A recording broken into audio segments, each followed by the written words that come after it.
Welcome back to the channel. Today we're taking a look at the brand new Vosteed Raccoon Cub. This knife dropped today on Amazon, and if you're interested in this knife after this review, I will have it linked down below.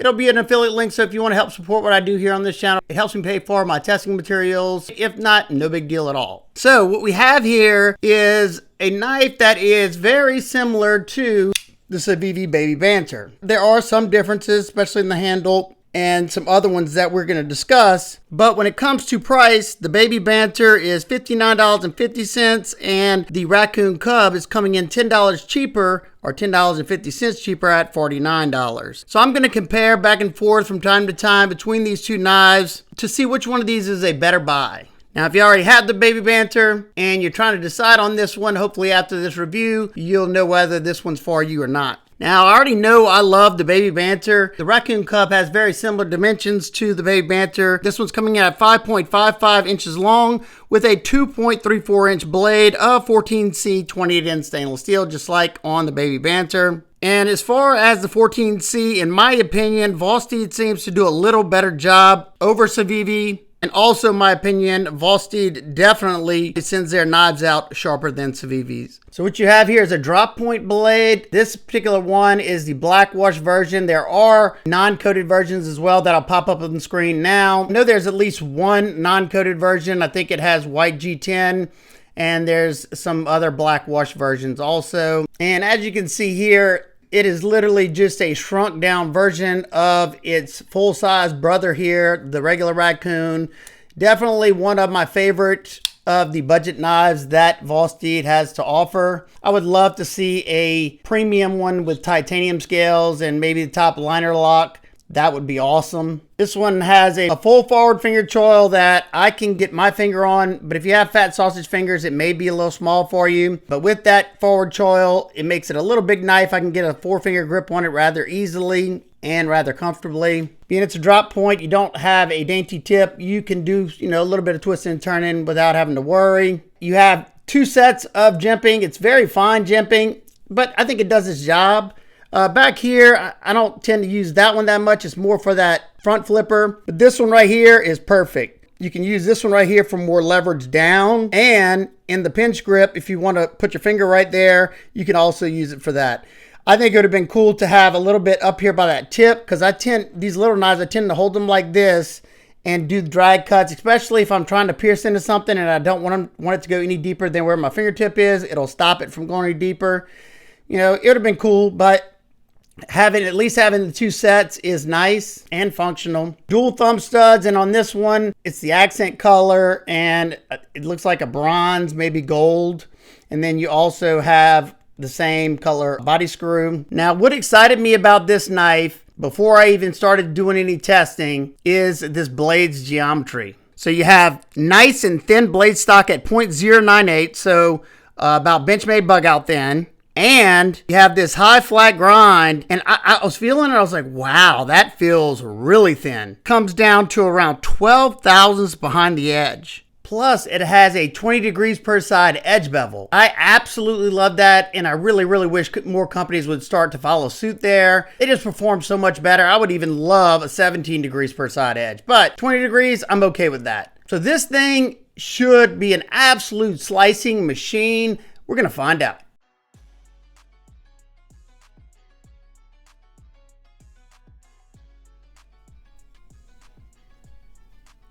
Once again, Vosteed did not disappoint in the sharpness category. This thing came stupid sharp. And to say this thing's slicey is an understatement. I want you to watch. I did speed it up, but watch how much cardboard we cut with this. I cut a lot more because my wife owns an online boutique, and we got 9 gazillion boxes here that I'm constantly having to break up to be able to either put them in the trash can or the recycle bin. But this thing might be small, but it's mighty. I mean, what do they say? Dynamite comes in small packages. Well, this knife is definitely dynamite. There's the little pup. He's ready to go to the bathroom, so he's like, hurry up. So that's why I had to put it in 2 times speed. But that blade shape, it's a small blade like that. I was able to do that drag cut up with the tip. And as long as you got your finger in that choil area, it's going to make, decent size cuts without, losing blade. You're not going to want to make a long cut because you only have a little small blade, so it's going to slide out of it eventually, unless you're just doing a straight push down cut. But man, a lot of this stuff that I'm cutting is double wall cardboard. I'll show you that in a second. But this box that I'm cutting up, look, there you go. All this box is double wall cardboard. Did outstanding. Then take it to the 1/2-inch sisal rope. I can't tell you the amount of aggression this knife has. And it is push cutting this literally with hardly any amount of downward force. And because of that nice second row of jimping, I'm able to lay my finger right there and I'm able to get more pressure down if I needed to. Luckily, I don't need to here. But being this is a small blade, I wasn't going to... I'm sorry about that. Wasn't going to cut a terrible amount of sisal rope. But I cut a big enough piece that we ended up getting through 100 cuts with no problem whatsoever. The edge still feels nice and sharp. No damage to the edge. And there's no doubt in my mind that I couldn't strop this thing up and make it hair shaving sharp again. So yeah, I was kind of concerned. I was like, I can't remember how the baby banter tested for this type of stuff, but wow. The drag cuts, it's a little scalpel. I'm so glad they went with the thin stock, thin geometry, and a decent thinness on that edge bevel because it's making short work of all this material. Nothing really gave it any trouble. 10-ounce denim. I hate to say it, but this factory edge blew my baby banter out the water. When it came to the performance, this knife absolutely blew my mind. How about the action on this one? So you have a front flipper and you have thumb studs. The front flipper, like I said, has that fine cut jimping, and I'm not the best at front flipping. This one, rockets out. It's got a very well-tuned detent. I can do the finger roll. I can do the reach around. And then when it comes to those thumb studs, I can easily get access to them, and you got a nice positive flip. I can reverse flick it if I want. I can slow roll it. And I can also access it left-handed very easy as well. It is riding on ceramic ball bearings with a ceramic detent ball, giving it a very glassy, smooth action, coupled with that well-tuned detent. Very, very good job there. I would have to give the action and the performance to the Raccoon Cub over the Baby Banter. Now let's take a look at the handle area. You have Peel Ply G10. It has just the right amount of texture to where it's grippy, but it's not going to tear up your hands. I love that. You have a black coated pivot there with a Torx T8 on the pivot. Unfortunately, they went with Torx T6 for the body screws and for the clip screws. Not the biggest deal, especially at this price point, but it would have been nice to see everything T8. They did inset that clip into the G10 along with countersinking those screws, and this one goes in and out of the pocket nicely. It's so lightweight, you're going to forget it's even in the pocket. You could carry this one in a shirt pocket, the fifth pocket, pretty much anywhere. It's going to be perfectly a-okay. You do have a lanyard hole for any lanyard people, or for anybody who has large, extra large hands. If your finger sticks off, you could put a lanyard at the end of it just so you have a little bit extra to hold on to. You have flow-through construction, one hourglass standoff in the back right here. Pretty big stop pin right there, as you can see there, especially for such a small knife. You also have inset stainless steel liners that have been skeletonized on the top right there, as you can see, and none on the bottom, but if you can see in there, you have partial liners. You don't have full liners. You can see it right there. You can see all the extra G10. So that's going to help bring down the weight, bring the weight to 57.9 grams or 2.04 ounces. So featherweight. The lockup of my knife is sitting at around 40 or 50% or so. Access to the lock bar is good because this side comes down a little bit lower. You do have a little texture there. It's easy for me to get my thumb on it. No problem. Nice and comfortable. The lockup on mine is very solid. No up and down, no left and right. Of course, I can flex side to side, but no movement in the pivot areas just because of how thin the blade is and how small the knife is. And as you can see here, it's a hair longer than the QSP Mini Penguin, and it's a little bit longer than the Trivisa. I think it's the Andromeda. It's very, very similar in length to the Spyderco Dragonfly 2 and the CJRB Malia. And as you can see, it's a good bit smaller than the Vosteed Mini Labrador, and it's bigger than the CJRB Mini Pyrite. Now for my nitpicks and complaints. I don't have a whole lot. I would have loved to see T8 hardware throughout. That would have been nice. I could have done without the actual lanyard hole. I would have rathered a little post back here. That way you wouldn't have an extra hole there. Maybe a filler tab there, but at the price, I'm not too concerned about that. But other than that, if you're looking for a good backup knife, or you just like small knives, or a good 5th pocket carry knife, that is an absolute slicing machine. It's got good action. It's comfortable, especially for how small it is, and especially being that it has flat scales. Very comfortable, and in my opinion, Vosteed absolutely knocked this one out of the park. This one has dethroned the Baby Banter for me. I'll still carry that one, but this one is my go-to for right now. Next up, we have the Vosteed Mini Psyop. And when they say mini, they mean mini. As you can see here, it is considerably smaller than the full-size Psyop. But I have to admit, I like the size of this one. It's not too small. I can still, for me, get a 4-finger grip on it. And I love the overall profile of the Psyop.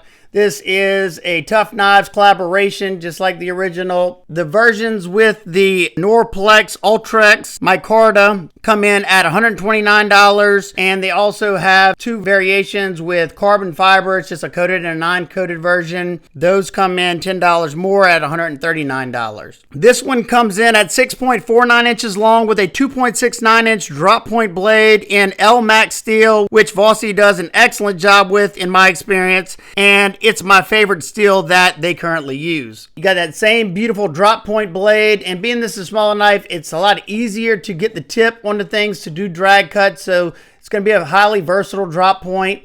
That tip is in line with the center of that pivot. You got a nice top swedge to kind of thin out that tip some, so you're going to have a nice needle-like point right there for a piercing task. One cool thing about this one is you don't have that large choil up there in the front, so you have all edge pretty much for such a compact blade. I think that is important. Dual thumb studs, no jimping up top, but didn't really find the need for it. It does have a sharpening choil. However, I don't really love these type of sharpening choils because depending on how much pressure you put right here, you could start to flare it in the back. So you got to be very mindful of that.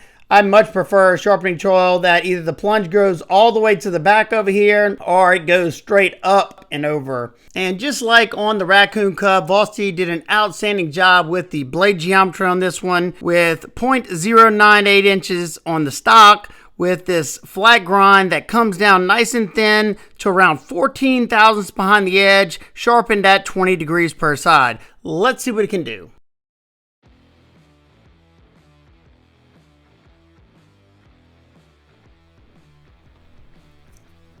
Well, I already knew the knife was going to be sharp because I don't think I've gotten a Vosteed that wasn't ridiculously sharp. And I'm really excited that this one's an L-Max steel because I've had very good experience with Vosteed's L-Max. Oh, and a lot of these boxes that I'm breaking down are double-walled cardboard. My wife owns a boutique, and we have boxes coming out the wazoo. And break down a lot more than I normally cut with knives, and these are much smaller blades, so really going to put them to the test. And this one's slicing very, very well. That belly's not too swoopy, so you're able to make a decent length cut about what you see there. I'm just showing that's double wall cardboard, making it's B. Nice and comfortable doing light duty stuff like this. And yeah, the edge has a lot of bite to it, and I expect it to stay sharp the entire time, like pretty much every L-Max Vosteed knife that I've tested thus far. So yeah, we keep going and going. You should see the pile. You can see a little bit of it right there. I'm glad my wife's out of town because there was a lot of cardboard.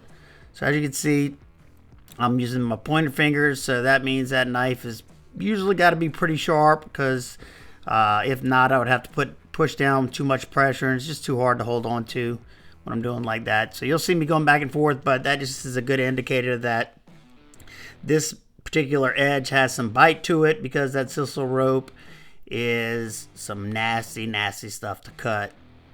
But it's going through it very cleanly, doing a lot of push cuts, maybe a little bit of a rock motion. That belly is really, really helping out here, and so far I'm loving it. It doesn't feel like it's slowing down in the least either, just like I expected it. And we end up getting through 150 cuts before I ran out of rope, and it still felt excellent. We'll see in just a second when we start the next portion of the testing. But if I had to guess, it's still going to perform really, really good. So far, I'm liking the blade shape. Got enough belly, but not too much belly. The micarta is nice and grippy. I'm not sliding around when I'm putting force into the cut. And that thin blade geometry is really making this very easy to do. Of course, the sharpness is what's most important here, and not to mention that edge bevel is not thick. I think it's like 20 degrees per side, somewhere in that area. As you can see, I can get that tip down to make drag cuts, and it was so slicey I ended up doing an extra one into the leather, and everything I put in front of it, the tubing. Just look how fast I'm going through that stuff. And both of those are the dense tubing. I ran out of my black one. I got to buy some more. Corner cardboard, absolutely no problem. And the 10-ounce denim, of course, no problem whatsoever. Outstanding job, Vosteed. Keep it up. Now, when it comes to deployment, this is thumb stud only, or you can also use that crossbar lock. It is riding on bearing, and the tension on the Omega springs is perfectly tuned on this one. Drop shut once you release that bar, and it's a good slow roller, good reverse flicker. And you can thumb flick it as well. They did put some pretty oversized thumb studs for how slender this knife is, but I think they did that so they'd stick up past the micarta scales. That way you can get an easier purchase on them. They are nice and comfortable, and I can easily access the tabs on the crossbar lock because they stick out past the scales as well with a little bit of texture and grip, so it's fairly easy for my medium-sized hands. It holds it in there nicely. Now, of course, if I want, I can pretty much do any of them. Well, get it that far. A Benchmade would have flew out. Now, let's check out this handle area. You have a Torx T8 for the pivot. Unfortunately, the body screws and the clip screws are Torx T6. Come on, Vosteed, start giving us all T8s. That way, we only have to use one driver, and they're a lot less likely to strip on you. Even though I've taken apart tons of Vosteed knives, and none of the T6s have ever tripped on me, so it's not that big of a deal on this one. The micarta is nice and soft and nice and grippy. I really like this micarta a good bit. I like the blue on it. Blue's my favorite color, and I just like this color blue. You got nice contouring on those scales. You have a lanyard hole for the lanyard people, and this particular one just has a white aluminum backspacer, so I'm guessing it's got like a hard anodizing on it or something. As you can see here, you have the holes for a reverse-sided clip. They countersunk those screws, but they did not inset the clip into the micarta, but it is rounded up there in the front. I haven't had an issue with it getting hung up. The ramp on this isn't super high, but it goes in and out of my jeans nicely. If you have a thick lip on your jeans, I can't tell you if it's going to go in nice or not. It sits fairly deep. All you have is this little portion sticking out. So being that the clip's reversible and it has a crossbar lock and dual thumb studs, this knife is completely ambidextrous. I love seeing that. I hate whenever you get a crossbar lock knife that doesn't have a left-sided carry, or it only has a thumb stud on one side. Just doesn't make any sense because the lock is an ambidextrous lock, so why not make the knife ambidextrous? You have inset stainless steel liners, and as you can see, those are very small liners in there. The only reason they even have the liners in there is to house this screw back here and this crossbar lock. The weight on this knife is insane. Coming in at 52 grams or 1.834 ounces. So that means this knife is lighter and bigger than the Raccoon Cub. Crossbar lock is usually a fairly robust lock. I have spine whacked it. No issues whatsoever. The lockable on mine, no side to side, no up and down. And usually crossbar locks you can flex up and down, but this one is solid. I can flex side to side because of how thin everything is, but no movement. So that's what I want to see. And as you can see here, it is a hair longer than the Kaiser Feist, and it's larger than the Vosteed Mini Labrador. It's a hair shorter than the QSP Canary folder, and it's a hair longer than the Vosteed Mini Nightshade. And lastly, it's a little bit shorter than the Civivi Mini Praxis, and it is bigger than the Kaiser Mini Sheepdog. Now, for my nitpicks and complaints, we talked about most of them. I would have much rather either the plunge line come back all the way here or for the sharpening trawl to go up and over. You probably have a few sharpenings before that happens. You just got to be careful that you don't put too much pressure or any extra pressure in the back. You don't want to do that anyway. Wish there would have been T8 hardware throughout. That would have been really nice. I do wish this pocket clip was more in the center because of how thin it is right here. If you're going to be using this to bear down, which I doubt you would be anyway, but whenever I was really pushing into that wood, I could feel the top part of this pocket clip. It was pretty uncomfortable, and that also has to do with how thin it is in the scales. But doing day-to-day DC tasks, it's nice and comfortable, and this thing performed very, very well. So overall, I absolutely love it. It did take me a little while to get used to the action on this one. I guess because it's a small knife with a crossbar lock that has, you know, a well-tuned crossbar lock. But once I got used to it, it's no problem whatsoever for me now. So if either one of these interests you, like I said earlier, they will be linked down in the description. If you have any questions, comments, concerns, please leave those down below. I hope everybody's having an absolute amazing day. I will see y'all on the next one.